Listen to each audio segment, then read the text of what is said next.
Здравствуйте, в эфире новости Татарстана, в студии Алия Хайрудинова и о главном к этому часу. Смертельная авария под Зеленодольском. Совершение маневра обгон, нарушение сплошной линии разметки, совершил столкновение с автомобилем «Нива», водитель которого совершал поворот налево. Что стало причиной гибели водителя и пассажира «Нивы», выяснял Рамиль Галиуллин. В Татарстане начался пожароопасный сезон в лесах. Что трава, она более подвержена к горению. Как подготовились лесопожарные станции? Подробнее в материале с Ириной Васильевой. Делегаты из 6 стран ознакомились со спортивными объектами Казани. Основные виды спорта, единоборство, водные виды спорта, которые традиционно нас ожидают яркие соревнования. О подготовке к играм БРИКС и о том, что ждет спортсменов, расскажет Инзиля Хусаинова. Жизни сразу 2 человек оборвались сегодня в страшной аварии. Между Зеленодольском и Йошкар-Олой водитель «Мерседес Майбах» выехал на встречную полосу, где столкнулся с поворачивающей налево «Нивой». Отечественный автомобиль согнулся пополам и улетел на обочину. В нем ехали лесники. Иномарка значительных повреждений не получила. Следственное управление МВД возбудило уголовное дело по статье «Нарушение правил дорожного движения», повлекшее по неосторожности смерть 2 и более лиц. Как нам стало известно, водитель «Майбаха» регулярно нарушал ПДД. О деталях резонансной аварии Рамиль Галиуллин. Разбитые стекла, покореженный металл и груда пластика. Все, что осталось от «Нивы». На 102-м километре трассы М7 в нее влетела иномарка. Момент аварии попал в объектив камер видеорегистратора. Видно, как «Майбах» на большой скорости летит по встречке и врезается в «Ниву», которая поворачивала налево. У нее горели поворотники. Удар был настолько сильным, что от машины практически ничего не осталось. На «Ниве» ехали лесники. За рулем 31-летний начальник Краснооктябрьского участка Ильсаф Абдуллян. Рядом 66-летний сотрудник лесопожарной станции Ильдар Галиев. Пожилой пассажир скончался на месте. Водитель в карете скорой помощи. Информация о смертельной аварии быстро распространилась по соцсетям и вызвала большой резонанс. Жители республики недоумевают, к чему привело игнорирование правил. Он маневр обгона должен закончить до сплошной, а тут он летит, где сплошная. Судя по манерам вождения многих, не знают правил более 70% водителей. Нельзя совершать обгон на перекрестке. Минимум 2 смертельные аварии в месяц на одном участке. Неужели нельзя ничего сделать? Сейчас о смертельном ДТП напоминают лужи крови и поваленные деревья. На них и приземлилась «Нива». Повреждения получил и немецкий внедорожник. Его водитель – 28-летний мужчина. Он не пострадал. Пассажир, его отец, сломал руку. Сегодня они категорически отказывались от общения с нашей съемочной группой. Молчаливыми оказались и приехавшие сюда друзья и родственники. Простите, а вы знакомые родственники? Мимо проезжали, остановились? Водитель «Майбаха» с начала прошлого года правила дорожного движения нарушил 155 раз. Получается, раз в 3 дня. И это только те случаи, которые были зафиксированы. Большинство за превышение скоростного режима. По предварительным данным, водитель автомобиля «Мерседес», мужчина 1996 года рождения, при совершении маневра обгон, нарушение сплошной линии разметки, совершил столкновение с автомобилем «Нива», водитель которого совершал поворот налево. По кадрам видеорегистратора видно, для иномарки прерывистая линия закончилась и началась сплошная. Но водитель по каким-то причинам это проигнорировал и не вернулся на свою полосу. Хотя место было. На протяжении всего дня здесь работали сотрудники госавтоинспекции. Предстоит выяснить все детали трагедии. Рамиль Галиуллин, Ирина Васильева, Рамзиль Гарипов, ТНВ, Зеленодольский район. Штормовое предупреждение об аномально жаркой погоде распространили синоптики Татарстана. С этого дня и до 23 апреля ожидается до плюс 27 градусов. Еще в начале недели гидрометцентр не исключал температурные рекорды. В эти дни наш регион оказался под влиянием малоподвижного атмосферного фронта и теплого сектора циклона. Теплыми будут и ночи от плюс 11 до 16 градусов.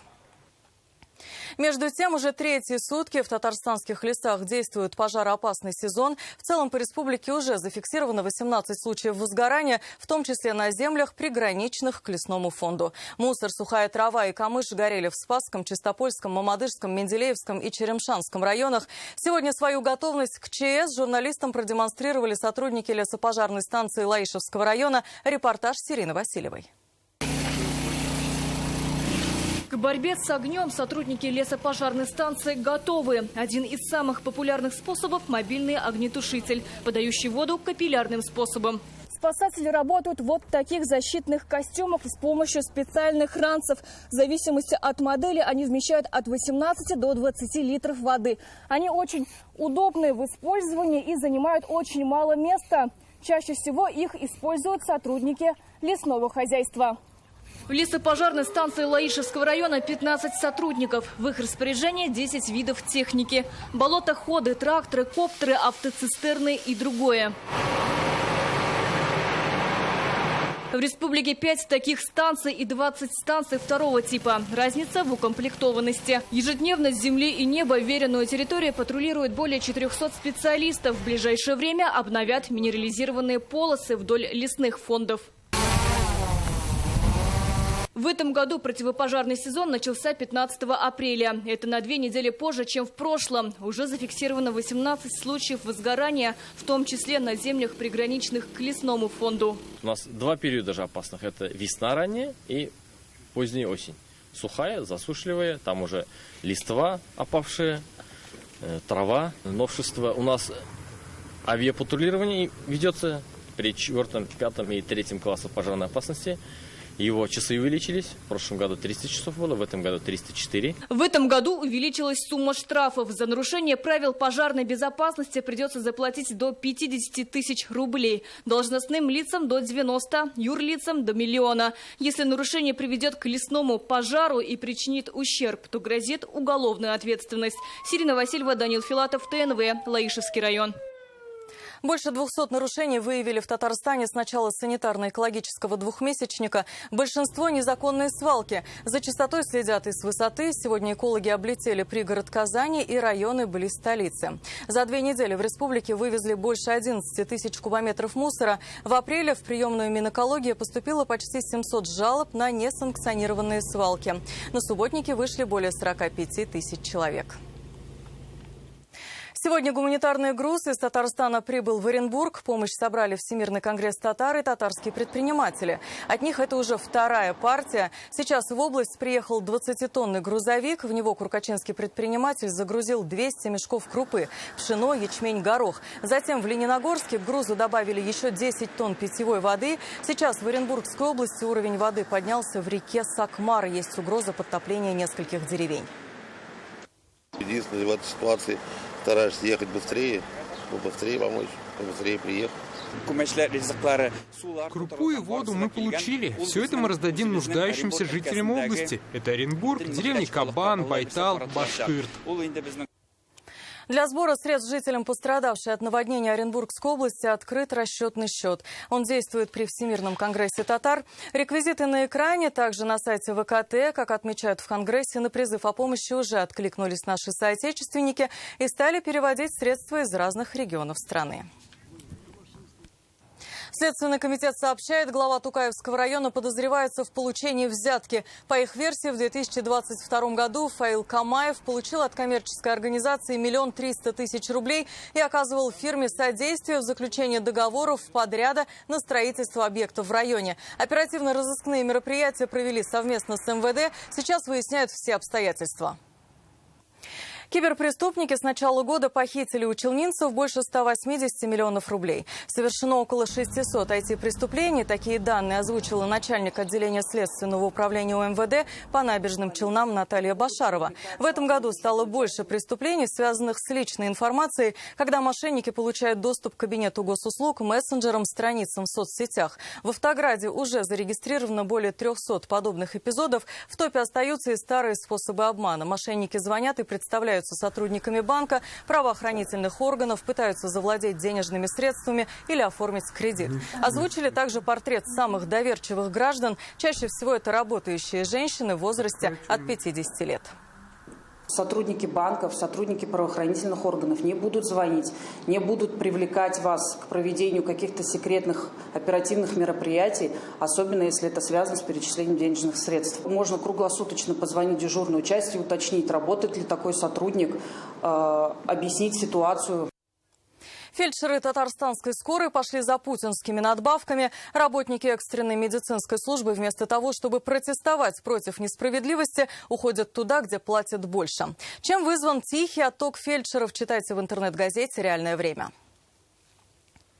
Вопросы сохранения и развития родных языков обсудили на выездном заседании Президиума Совета Ассамблеи народов Татарстана. Встреча прошла в Бавлинском районе. Ее провел Фарид Мухамедшин. Участники посетили гимназию и детский сад, также краеведческий музей района. В Бавлах проживают представители более 40 национальностей. Работают татарский, чувашский, удмуртский национальные культурные центры и отделение Русского национального культурного объединения. Глава парламента подчеркнул важность сохранения межнационального мира в республике, особенно в современных условиях. Особое внимание, по словам Фарида Мухамедшина, следует уделить работе с молодежью. Им нужно передать фундаментальные ценности.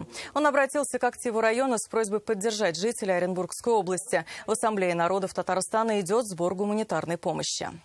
Татарстан – многонациональная республика. Важность в этом. В повестке дня были вопросы актуальнейшие. Мы выслушали доклады, сообщения, анализ нашей работы по глобальным вопросам оказания содействия, сохранения согласия, мира и дружбы людей, работающих и живущих в районе, в республике в целом. Сегодня завершился визит в Казань у делегаций команд, которые выступят на играх БРИКС. Это представители Арабских Эмиратов, Республики Сербской, Бахрейна, Венесуэлы, Афганистана, Конго. Их интересовала спортивная инфраструктура, программа соревнований, вопросы сервиса. За эту неделю делегаты посетили деревню Универсиады, медцентр, дворец единоборств Акбар, Статнефть-арену, Академию тенниса, центры бокса и волейбола. Репортаж Инзили Хусаиновой. Трамплины метровые, 3, 5, 7,5. Из Венесуэлы приедут около 90 спортсменов. Они будут соревноваться в 11 видах спорта. По словам главы делегации, они особенно гордятся своими каратистами, которые сейчас готовятся принять участие на Олимпийских играх в Париже. Спортивным менеджерам есть с чем сравнивать. Казань получает высокую оценку. Организация к играм БРИКС на высшем уровне. Логистика устроена очень хорошо. Надеюсь, когда участники приедут в июне, они останутся довольны. Мы привезем много молодых спортсменов. В Сербской республике также хорошо развиты боевые искусства. Они отобрали лучших спортсменов по карате и дзюдо. В этом виде спорта ожидается сильная конкуренция с российской сборной.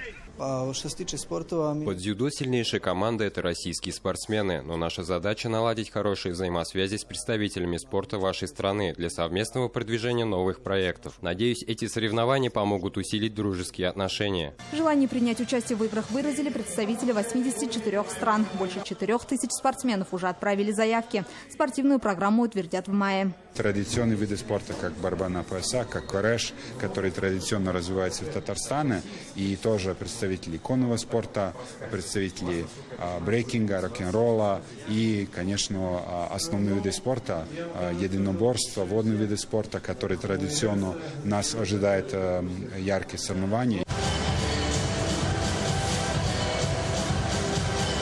На этой неделе в Казани проходит чемпионат России по плаванию. Делегаты стали свидетелями соревнования, заодно оценили функционал Дворца водных видов спорта. Сейчас в республике находится 690 пловцов. Как раз на чемпионате определят тех, кто представит нашу страну на играх БРИКС в июне. Инзиля Хусаинова, Рамзиль Гарипов, ТНВ, Казань. Татарстан готовится провести самый масштабный в истории российский венчурный форум. Сегодня в Доме правительства состоялось заседание оргкомитета. Форум проходит в Казани с 2005 года. На этот раз, в год научно-технологического развития, он охватит 2 города и будет идти 4 дня.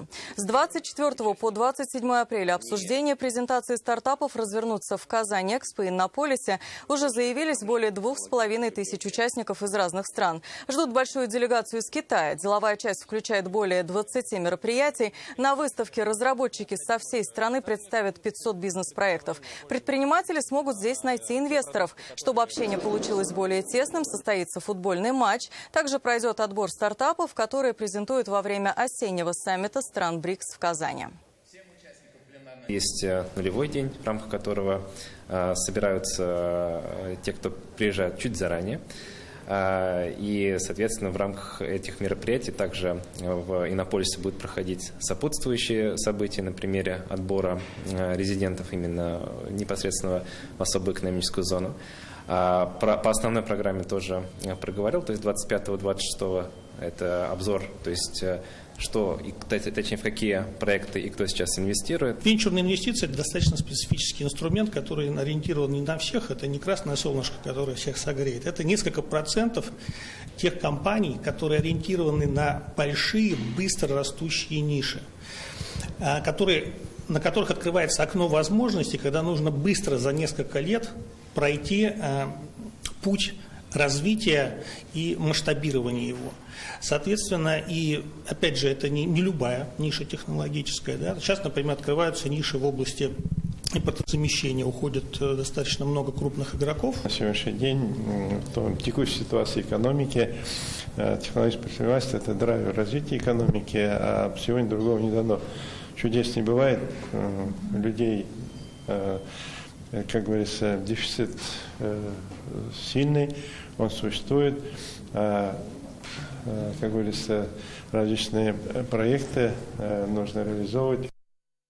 В этом году татарстанские специалисты забраковали 8 партий зерна в рамках обязательного госмониторинга. В них нашли пестициды и другие опасные химические вещества. Все они поступили в Центр оценки качества зерна от фермерских хозяйств и агрохолдингов. Это продукция как для внутреннего пользования, так и для экспорта. Поэтому требования к качеству высокие. Бракованный урожай изымается и утилизируется. Как проверяют зерно, увидел Искандер Гемалдинов. Там дальше уже про пестициды, все это как бы расскажут. Это первый этап подготовки зерна для исследований. Лаборанты вручную очищают зерна от плевел, сушат и перебирают, после чего отправляют в лабораторию. Отбирается 1 миллилитр ацетнитрильной фазы. Далее зерно ферментируется для исследований. Его заливают специальным раствором, выделяют сок. Его разливают по колбам и проверяют на свойства и содержание химических веществ. В российском реестре более 300 пестицидов, в странах Евросоюза свыше 700. Лаборанты могут проверить зерно по всем показателям. Филиал ФГБУ Центра оценки качества зерна проводит широкий спектр анализов в области качества и безопасности зерна и продуктов его переработки, проводит исследования на фитосанитарное состояние продукции, оказывает услуги в области обеззараживания и фумигации под карантинной продукцией. Испытательная лаборатория аккредитована на 405 методик, в том числе и на зарубежные методики. Зерно проходит 6 этапов исследований. Это хроматограф. Именно на нем проводит анализ зерна на пестициды, есть ли в нем химические элементы или нет. Их более 100 видов. Если эксперты обнаружат превышение нормы содержания опасных химических элементов, то многотонная партия зерна отправится в утиль. Уничтожают эти партии неспроста. Зерно может быть опасно и для человека, и для скота. Пестициды имеют кумулятивные свойства, а именно это свойство накопления в организме. Также они имеют мутагенные свойства, то есть вызывать мутации. Они имеют свойства аллергенности, эмбриотоксичности. Это плохое действие на развитие зародыша. Бластомогенное действие – это действие вызывать опухоли. Раз в 2 месяца эксперты отбирают по 2 килограмма зерновых и килограмм масличных культур в фермерских хозяйствах и агрохолдингах по всему Татарстану. Наш специалист по отбору проб, который у нас тоже есть, они выезжают на отбор проб и в соответствии с этим ГОСТом с разных точек, с разной глубины отбирают эти партии, составляют объединенную пробу, привозят ее сюда, и уже из этой партии проводятся исследования на все показатели, которые необходимы. С начала года в Татарстане провели уже 6 тысяч исследований. Выявили 8 случаев превышения допустимой нормы остаточного количества пестицидов и других химических веществ. Это следствие несоблюдения технологий при обработке полей ядохимикатами. Искандер Гемалдинов, Алмаз Зиядинов, ТНВ, Казань.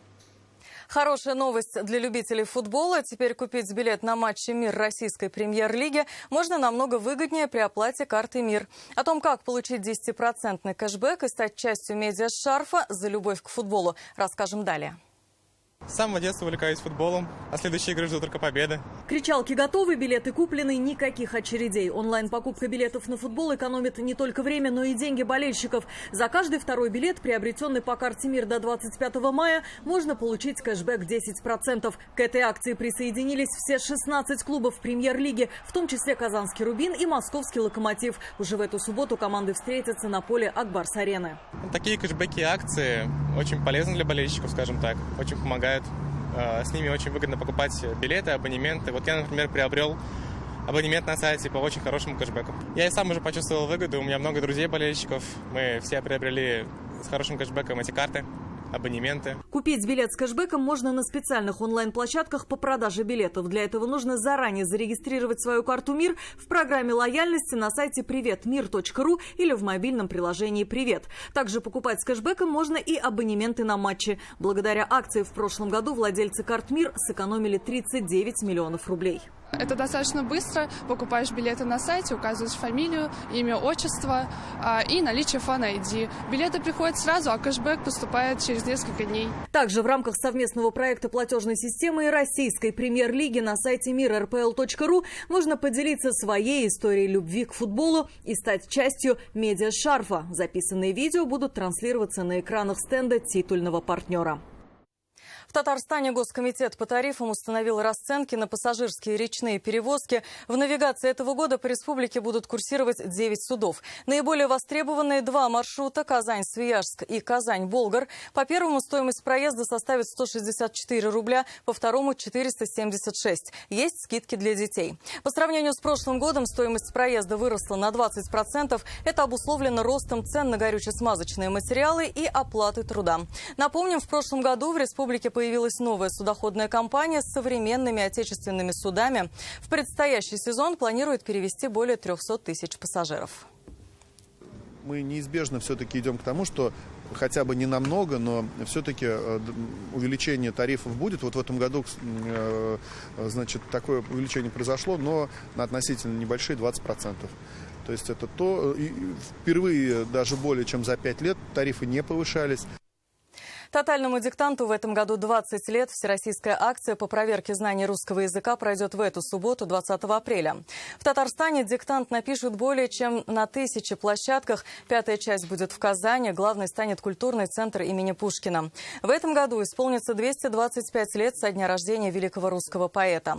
Автор текста тотального диктанта, писатель и журналист Анна Матвеева. В качестве диктующих приглашены политики, общественные деятели, актеры, певцы, журналисты и блогеры. В Доме дружбы народов иностранные студенты смогут написать диктант по упрощенному варианту текста. Для участия нужно зарегистрироваться на сайте totaldict.ru. Здесь же можно выбрать и удобную для себя площадку. В Нижнекамске на волю выпустили тетерева, залетевшего в подъезд жилого дома. Неравнодушные жители не оставили пернатого в беде и обратились за помощью в Госкомитет по биоресурсам. По словам специалистов, весной у птиц начинается брачный период. Самцы теряют бдительность и попадают в подобные ситуации. В результате тетерева осмотрели, уложили в коробку и выпустили в лес. Это были все новости к этому часу. Сейчас передаю слово Амирхану Калимуллину. Он расскажет о погоде на завтра. А мы увидимся в 21:30. До встречи.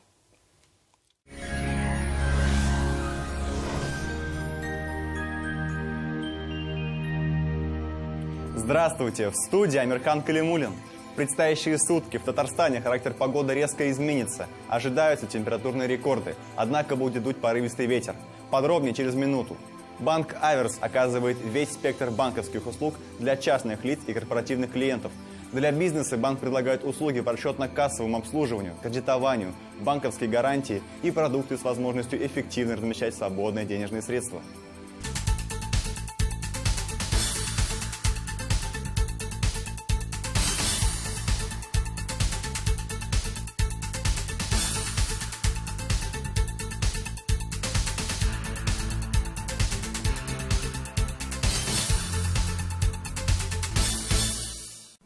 По данным сервиса Яндекс.Погода, в Арске, Кукмаре, Зеленодольске переменная облачность, без осадков. Температура днем 25-26, ночью 12-14 градусов тепла. В Буинске, Дрожжаном и Опастово переменная облачность, без осадков. Температура днем от 22 до 26, ночью от 9 до 12 градусов тепла.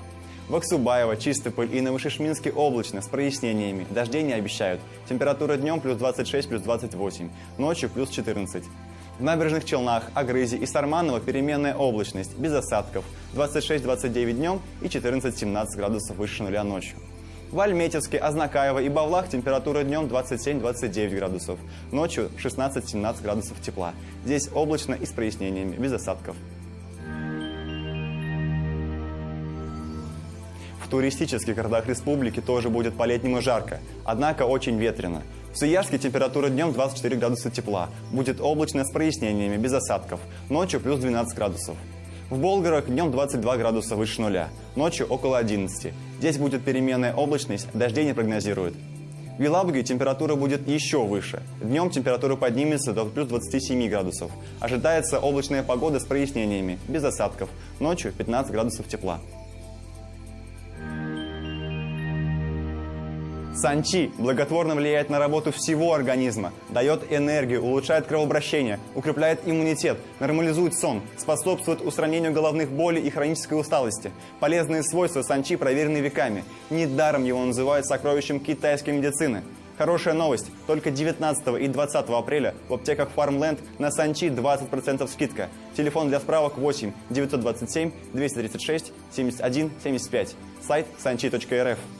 С 19 по 27 апреля в клинике «Варикоза нет». Прием хирурга-флеболога под контролем УЗИ всего 690 рублей. Звоните 212 20 10. С 19 по 27 апреля 2024 года в клинике «Варикоза нет». Прием хирурга-флеболога под контролем УЗИ всего 690 рублей. Казань, улица Достоевского, 40, запись по телефону 8 843 212 20 10.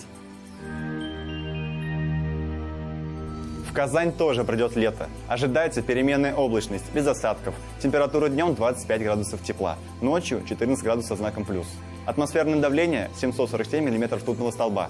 Ветер южный, но очень сильный. Его порывы будут достигать 11 метров в секунду. Влажность 26%. Магнитное поле Земли спокойное. Это все о погоде. Берегите себя. Всего хорошего.